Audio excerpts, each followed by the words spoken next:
আমি সব সময় ভাবতাম যে সমুদ্রের ওপর তেল উত্তোলনের প্ল্যাটফর্ম কিভাবে কাজ করে। আগে মনে করতাম একটা পাইপ ঢুকিয়ে দিলেই তেল উঠে আসবে, কিন্তু আসল কার্যপ্রণালী জানার পর বুঝলাম ব্যাপারটা এত সহজ নয়। সমুদ্রের মাঝে ঢেউ ঝড়ের মধ্যে এত বড় বড় প্ল্যাটফর্ম স্থাপন করা চারটিখানি কথা নয়।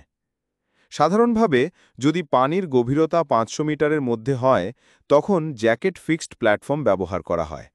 এই বিশাল টাওয়ারগুলো কয়েকশো মিটার উঁচু হয় এবং প্রথমে স্থলভাগে তৈরি করা হয়।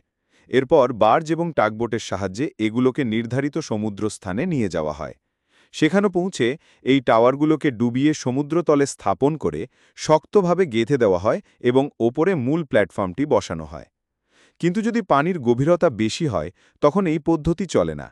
তখন ব্যবহার করা হয় সেমি সাবমার্সিবল ড্রিলিং প্ল্যাটফর্ম। এটি দুইটি বড় ফ্লোটিং বগির ওপর ভাসমান থাকে, অনেকটা বিশাল জাহাজের মতো। এটি টেনে আনার পর নির্ধারিত স্থানে স্থাপন করা হয় এবং মোহরিং লাইন দিয়ে আটকে রাখা হয়। তারপর ফ্লোটারের ভেতরের পানির স্তর কমিয়ে এটিকে সামান্য ডুবিয়ে ফেলা হয়।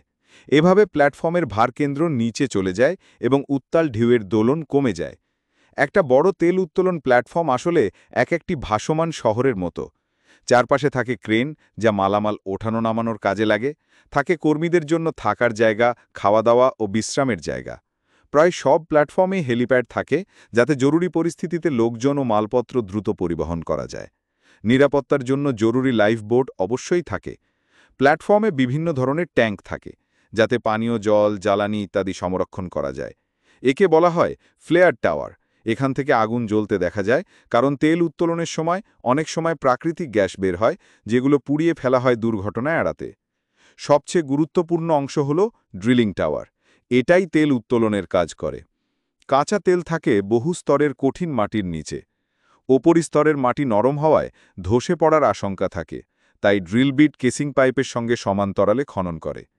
খনিত মাটি ও পাথরের টুকরো উচ্চ চাপে পাম্পিত ড্রিলিং তরলের মাধ্যমে ওপর দিকে নির্গত হয়। যখন কেসিং নির্দিষ্ট গভীরতায় পৌঁছে যায়, তখন ড্রিল বিট সেই কেসিং ছেড়ে আবার খনন শুরু করে। একটা গভীরতায় পৌঁছে গেলে বিটকে উঠিয়ে আনা হয়, তারপর ভেতরে আরেকটি ছোট কেসিং ঢোকানো হয়। এরপর কংক্রিট ঢেলে চারপাশের ফাঁকা জায়গা পূরণ করে দেওয়া হয়, যাতে শক্ত ভিত্তি তৈরি হয়। এই ধাপগুলো খনন, কেসিং ঢোকানো এবং কংক্রিট ঢালা বারবার করা হয়। যত নিচে যাবে কেসিং তত সরু হবে, যতক্ষণ না তেল স্তরে পৌঁছায়। কিন্তু তবুও সরাসরি উত্তোলন করা যায় না। আগে একটি ব্লো আউট প্রিভেন্টার বা বিস্ফোরণ রোধকারী যন্ত্র লাগাতে হয়, কারণ তেল সাধারণত উচ্চচাপে থাকে। সরাসরি উত্তোলন করলে তীব্র বিস্ফোরণের আশঙ্কা থাকে।